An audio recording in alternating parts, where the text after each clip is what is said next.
Hello students. So students, in the previous class in the chapter that is body movement, we were talking about the movement that occur in the animals. So we already have understood about the cockroach students, that how the cockroach is having legs and that of the wings, and both of them how it help in the movement of the cockroach occur in the cockroach. Now the second one that we have to understand here is the birds. So in case of a birds, we have seen that birds are what? These are the organisms which can fly, which can move or walk because of the presence of their legs, as well as it can swim in the water. So it is the hind limb which is present in the birds, which are responsible for the movement of the bird on the land. And it is the presence of the hind limb only which used to make it to push the water against, so that it can swim in the water with their webbed feet. Webbed feet is what, student? Web like a feet is there. So all the feet are actually attached with a web like a structure. It gives a web like a structure, and that is why it is known as a webbed feet. Now, we are saying that the birds can fly. So there must be some adaptation have by that of the birds by which they can fly. Yes, we have studied that there are some adaptation on the basis of that the birds used to fly. So what are they? So first thing we have seen here that they are having 4 limbs, and these 4 limbs modified into wings. We don't have a wings, we are having 4 limbs. Okay, animals are having 4 limbs, but the birds, their 4 limbs are modified into wings which help them to fly. Second thing, they are having powerful flight muscles. Now, these flight muscles are attached to the chest, so that is why they are having extended chest to which the flight muscle is attached. Now the limbs or the wings, we can say they are having a large surface, and due to which it makes its body lighter but stronger also. The most important thing which is present in that of the bird is, the student, that they are having bones, but the bones are hollow and light. So due to hollow and light, hollow bones are present in it, it makes the body weight less and ultimately helps the bird to fly easily. So we can say that they are having hollow bones which make its body light. So these are some of the things which is present in that of the birds, and due to which they are able to fly. Now we have seen here one thing, student, that is the birds used to fly with the help of their flight muscles, and that is why they are having very strong and powerful flight muscle. Even the bodies, if you look at the bodies of the birds, so they are having a streamlined shaped body, and which help in easily to fly in the air. So basically they used to flap their wings, they used to move the wings up and down. So what happened when they used to move it like that? How the muscles help them in moving? So when they move their wings up and then down, while moving their wings in the downward direction, actually they are pushing the air in the downward direction. So when they push the air in the downward direction, due to which what happened, the air, it lifts it up in the upward direction. So it pushes the air in the downward, air lifted it in the upward, and not only this, it pushes the air in the backward direction, and air make it to move in the forward direction. Okay, so we can write it. When the wings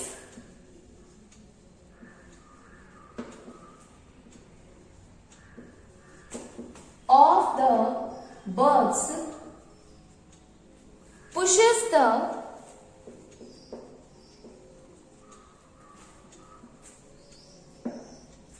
air in the downward direction, pushes the wing in the downward direction with an equal force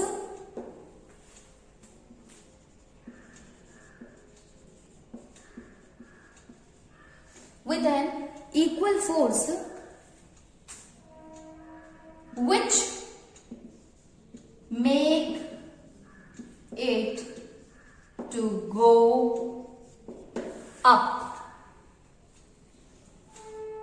Now the backward movement, not only it pushes the air in the downward direction, but the backward movement also occurs. So we can write it, the backward movement of the wings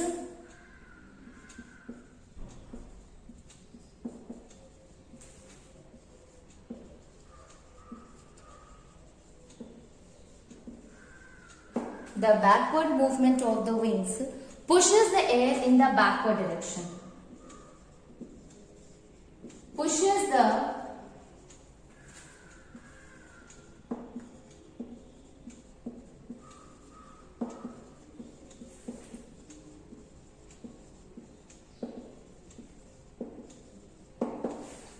air in the backward direction, and in return the air pushes it in the forward direction, and the air pushes it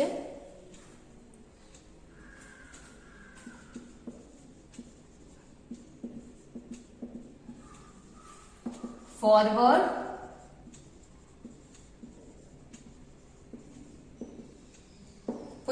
in the forward direction. The air pushes it in the forward direction, and birds move forward. Moves forward. Okay. Now you see that during the down stroke, it pushes the air in the downward direction, and due to which it lifts it up, and when it pushes the air in the backward, it makes it to move in the forward direction. And after making the downstroke, the wings must goes up, and that is known as the upstroke.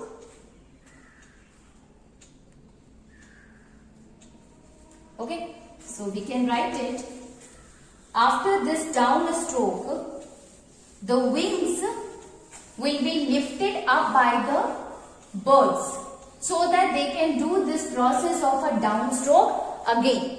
Okay, after the downstroke, it lifted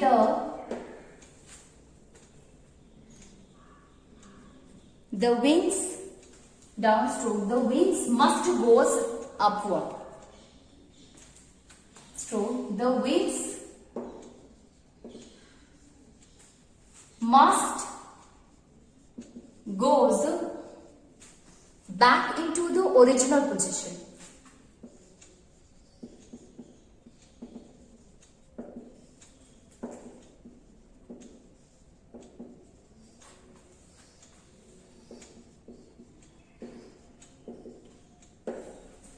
Go back to its original position or starting position. During upstroke,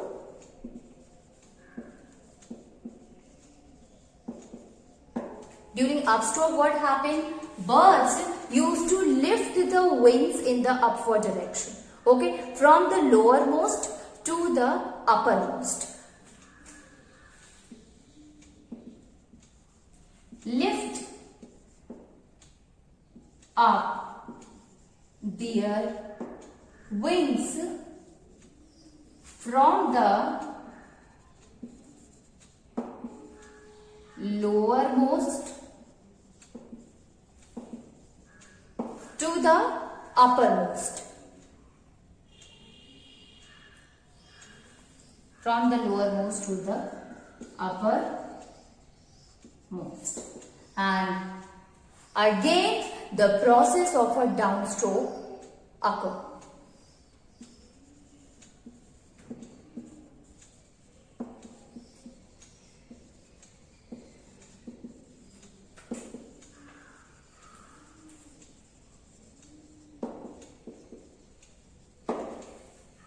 Okay.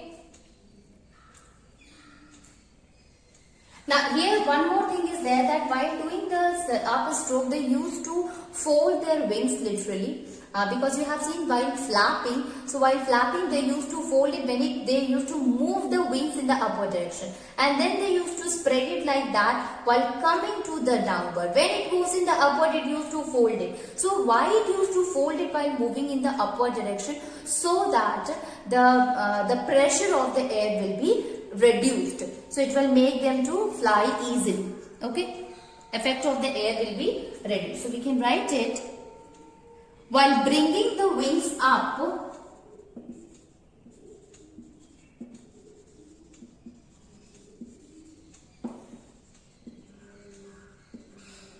during upstroke,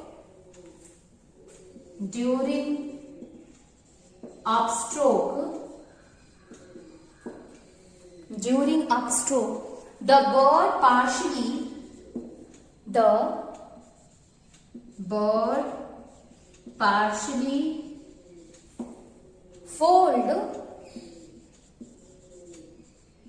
the wings to reduce the effect,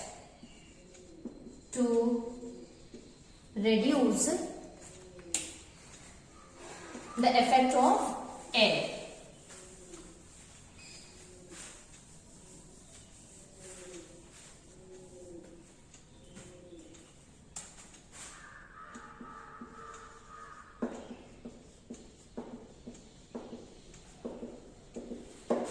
To reduce the effect of air.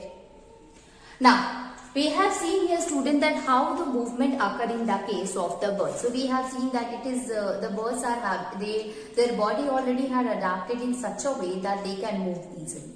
But if we talk that how the movement occur, how they fly, so basically it involves the two type of a process.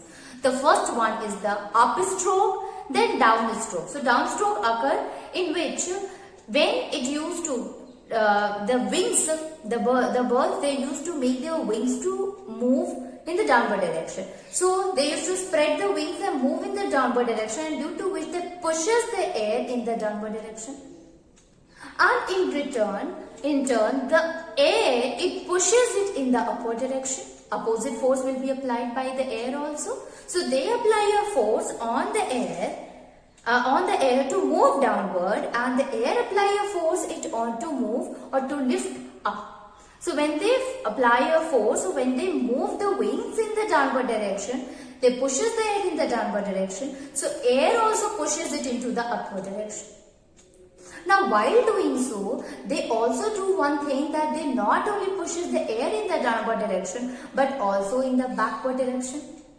So air in turn not only lift it up but also pushes it in the forward direction, and due to which it lifts up and forward direction and can fly in the air. What happened during the upstroke? So when this downstroke is over, you have seen that they used to fold their wings in the upward direction and reaches to the uppermost position, from the lowermost to the uppermost. So basically during that of the upstroke, the bird, they lift up the wings from the lowermost to the uppermost position. And while doing so, they brings the wings up and they used to fold it. Why they used to fold the wings while moving in, while making the, or by lifting up that of the wings in the upward direction, so that the air, the effect of the air will be reduced.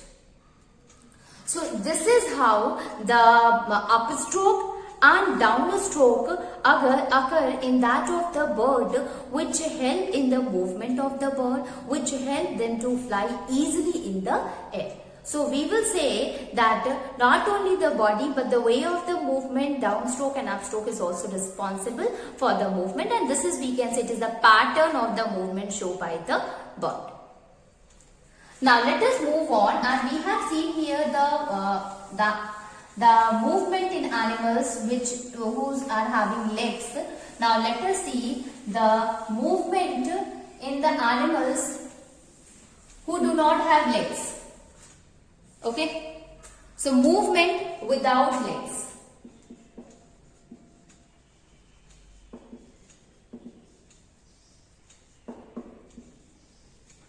Movement without legs. So we are saying that either it is a bird or that of the animals, they are having legs, and because of that they can move. But there are animals like earthworm is there, snakes are there, they do not have a legs. So how they used to move? So the animals who do not have a legs, they used to move with the help of their muscles. Okay, so we can write it. Animals which do not have a leg,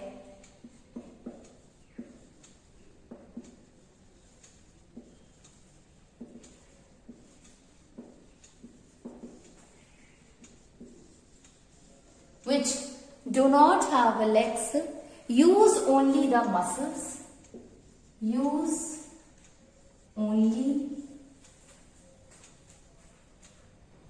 the legs, use only the muscle of the body, uses only the muscles of the body from one place to another. So they have to locomote, they have to move, and how the locomotion occur in such kind of an animal? So they used to move from one place to another with the help of their muscles. So it is the muscles which help in the locomotion of the animals which do not have a legs. And some of the animals which do not have a legs are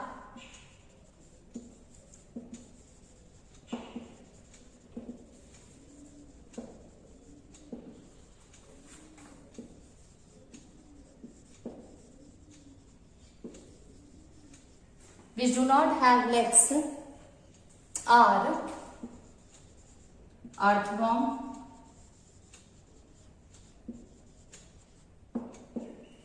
snake,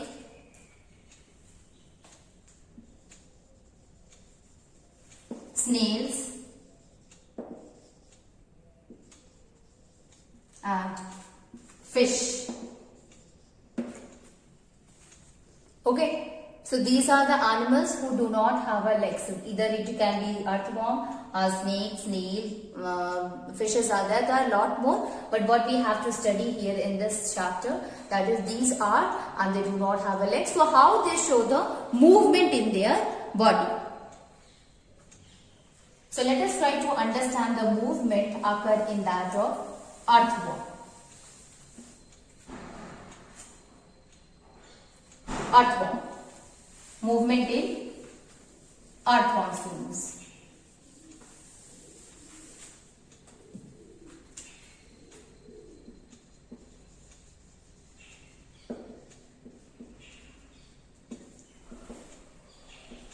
So the first thing, that the earthworm body basically consisting of the muscles, and these muscles used to lengthen or shorten the body.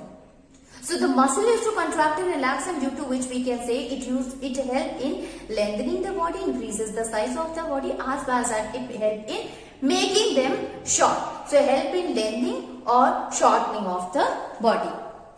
So it has muscles. The first point that we can write in the movement of earthworm, it has muscles which helps to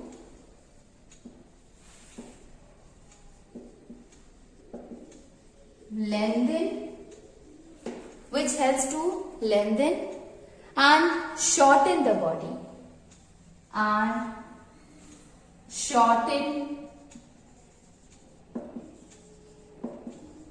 the. So it is the muscle only which help in increasing the size, which help in lengthening and shortening the body. Now the earthworm's body, it is filled with the liquid, and this liquid will help the segments to join together. Okay. So the earthworm's body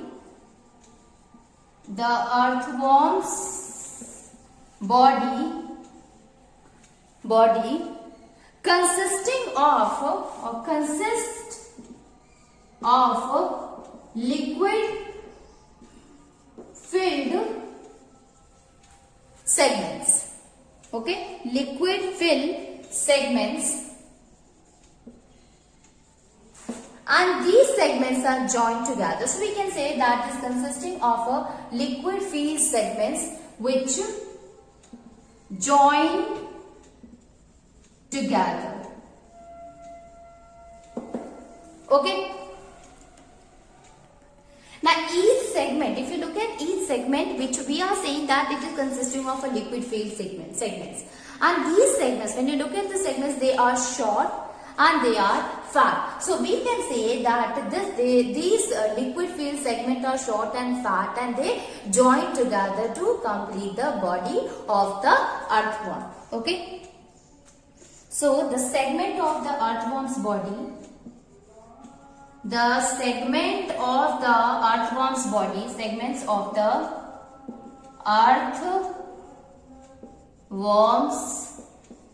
body, the segment of the earthworm's body are short as well as fat. Short and fat. Now let us discuss that what are the different kind of muscles present in that of the earthworm students. So basically it consisting of two type of muscles, you can say two type of muscles, and these are circular muscle as well as longitudinal muscles are also present. So till now student, we have seen that the animals, the organisms which do not move, do not have legs, they can move only with the help of their muscles. Okay, so they can move with the help of their muscles, and their muscles used to increase or decrease. So these muscles help in lengthening or shortening of the body. Okay, so they increases or decreases the size of the body. When you look at the muscles, so each is basically consisting of liquid filled segments, and these segments are short and fat, and they join together to form the complete body of an earthworm. So they consisting of a liquid filled segment which forms the earthworm's body. Now let us see that what are the different kind of muscles present in that of the earthworm. So it consisting of two type of muscles in it. It consisting of two types of muscles in it. What are the two type of muscle present in that of the earthworm? Is circular muscle and that of the longitudinal muscles. Okay, circular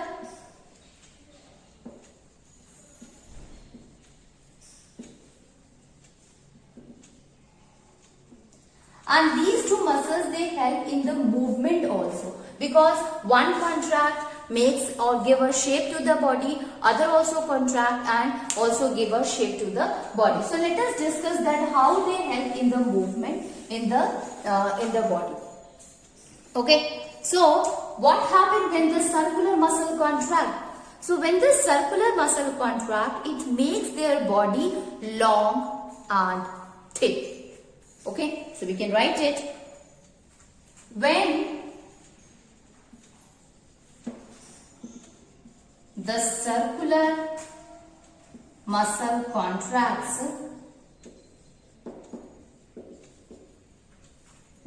it makes the segments of the body or the body segments, it makes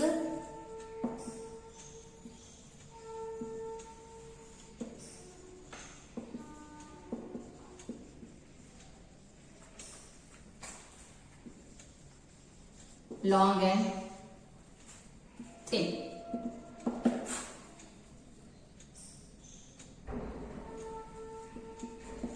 So this happened when the circular muscle contracts. So when the circular muscle contract, you see student that each of the segment, it become long and it become thin.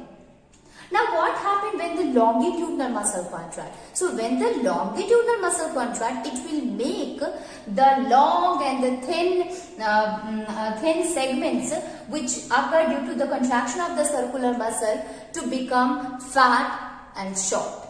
Okay, so we can write it. When longitudinal muscle contract,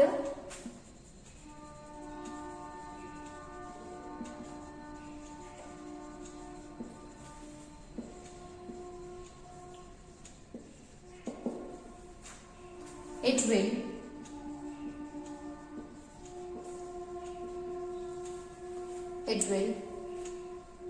makes the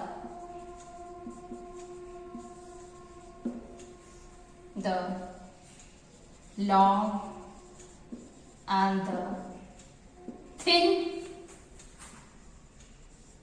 segment of muscle to contract. It means it make it to short and fat. Short and fat. Muscles, thin segment of the muscles to become fat and short. So when the circular muscle contract, student, you see what happens? Due to this contraction, we can say that the body segment of the earthworm, it becomes long as well as it becomes thin. Now when the next muscle, that is the longitudinal muscle contract, then this long and the thin segment of the muscle, it becomes fat and short again. That is short again. So two type of a muscle. Remember that these two type of a muscle. One is the circular muscle, another is the longitudinal muscle. First, the contract, it makes the segment long and thin. Another contract, it makes the segment to come back again and to become short and fat.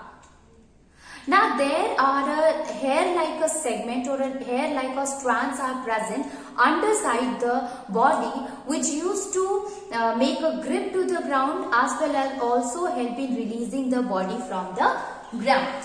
Okay, so we can write it. Each segment of earthworm, each segment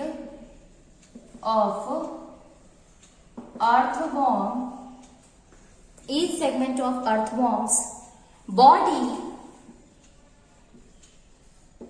has tiny hair-like a structure.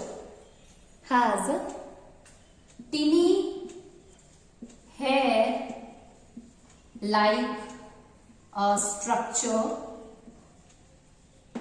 hair-like a structure on its underside.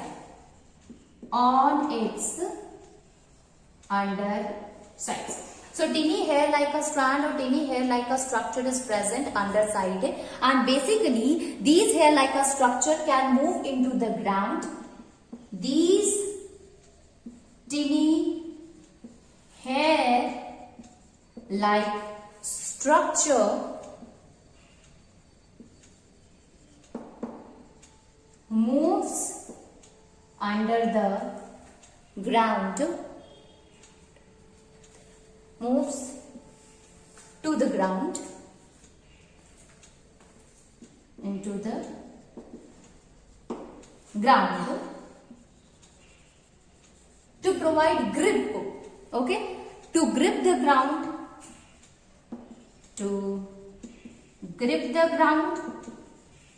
as well as it also help in withdrawal from the ground. Okay, or withdrawal